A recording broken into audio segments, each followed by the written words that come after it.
কখনো পিচ ঢালা রাস্তায় কিংবা কখনো সিমেন্টের ছোট্ট একটা মাঠ। চারপাশে বন্ধুদের হাসি ঠাট্টা আর লোকারণ্যের ভিড়ে 11 বছর বয়সী একটা কিশোর বলকে নিয়ে নাচাচ্ছে নিজের খেয়াল খুশি মতো। ড্রিবলিং আর স্কিল দিয়ে নিমিশেই ভেঙে ছুড়ে দিচ্ছে প্রতিপক্ষের সাজানো ডেরা।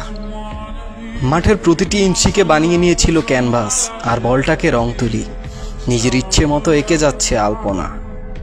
ফুটসালটা তার কাছে শুধু একটা খেলা ছিল না, ছিল তার প্রথম প্রেম।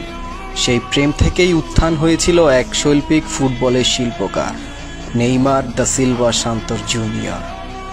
5 ফেব্রুয়ারি 1992 সাল ব্রাজিলের মৌগি দাস ক্রুসেস শহরে জন্মগ্রহণ করেছিল এই ফুটবলের শিল্পকার। অভাবের সংসার, চারপাশে নিথর পরিবেশ আর দুর্বিষহ জীবন সবকিছু একপাশে রেখে ছেলের ইচ্ছা আর বাবার স্বপ্ন নিয়ে ছুটে যেতেন শহরের এক প্রান্ত থেকে অপর প্রান্তে।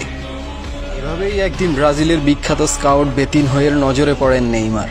ছোট্ট বালকটার পায়ের জাদুতে মুগ্ধ হয়ে যান তিনি। ফুটসাল গ্রাউন্ড থেকে তুলে নিয়ে যান সান্তোসের যুব উন্নয়ন একাডেমিতে, ভর্তি করে দেন স্থানীয় ক্লাব পর্তুগেজা সান্তিস্তাতে। তারপর থেকে আর ফিরে তাকাতে হয়নি। নিজের ফুটবলীয় স্কিল আর পায়ের জাদুতে মুগ্ধ করে ফেলেন সবাইকে। 7 মার্চ 2009 সাল মাত্র 17 বছর বয়সেই সান্তোসের জার্সিতে পেশাদার ক্যারিয়ার শুরু করেন নেইমার। 15 মার্চ মৌগি মিরিমের বিপক্ষে নিজের পেশাদার ক্যারিয়ারের প্রথম গোলের মাধ্যমে শুরু করে সান্তোসের জার্সিতে করেন 136টি গোলের অনন্য রেকর্ড।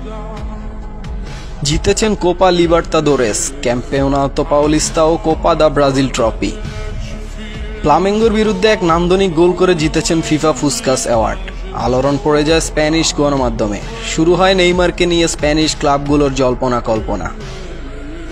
সব জল্পনার অবসান ঘটিয়ে বার্সার তৎকালীন প্রেসিডেন্ট সান্দ্রো রোসেল নেইমারকে সান্তোস থেকে বার্সেলোনায় নিয়ে আসেন। পরের গল্পটা সবারই জানা। এক সোনালী যুগের শুরু হয় নেইমারের জীবনে। 2013 থেকে 17 5 বছরের ক্যারিয়ারে বার্সার হয়ে করেন 105টি গোল ও 76টি অ্যাসিস্ট। অর্জন করেন 2টি লা লিগা, 3টি কোপা দেল রে, 1টি ক্লাব বিশ্বকাপ, 1টি ইউএফএ সুপার কাপ ও 1টি কোপা দা স্পেনা এবং স্বপ্নের champions league. 8 March 2017 UCL round of 16 পিএসজির সাথে প্রথম লেগে 4-0 গোলে পিছিয়ে থাকা বার্সেলোনাকে নিজের নৈপুণ্যে জয় এনে দিয়ে এক ঐতিহাসিক কামব্যাকের রচনা করেন।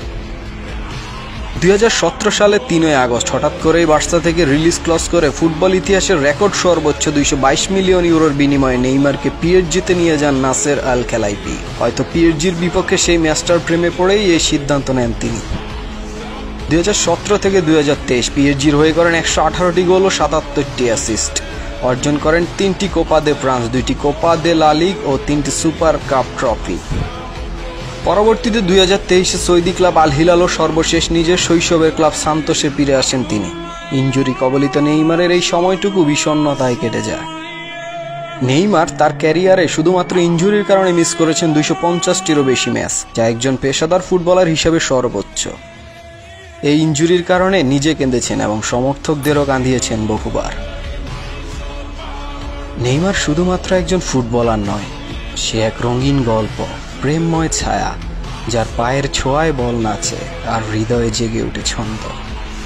নেইমার শুধু গোল করার জন্যই ফুটবল খেলে না, খেলে ভালোবাসা ছড়ানোর জন্য। সান্তোস থেকে বার্সা, বার্সা থেকে প্যারিস, সুদূর মরুভূমি, সবখানে রেখে গেছেন হৃদয়ের ছাপ। নেইমারের মাঠে হাসি, চলন, উদযাপন আর কান্নার ভাজে ভাজে লুকিয়ে থাকে এক প্রেমিকের আবেগ, যার প্রতিটি স্পর্শে প্রেমে পড়ে যায় অগণিত হৃদয়। সে যখন হাসে মনে হয় আকাশটা হালকা হয়ে যায়, যখন কাঁদে ফুটবল যেন নিঃশব্দ হয়ে পড়ে। তাকে দেখে কেউ গোলের সংখ্যা গুনে না, গুনে স্বপ্নের সংখ্যা। নিস্তব্ধ বিকেলে যখন একা একা কল্পনার রাজ্যে হারিয়ে যাই, তখন ভাবতে থাকি, নামের পাশে নেই কোনো বিশ্বকাপ, নেই কোনো ব্যালন ডি'র কিংবা কারি কারি ট্রফির সমাহার। এত কিছুর পরেও আমি কেন তোমার প্রেমেই পড়লাম।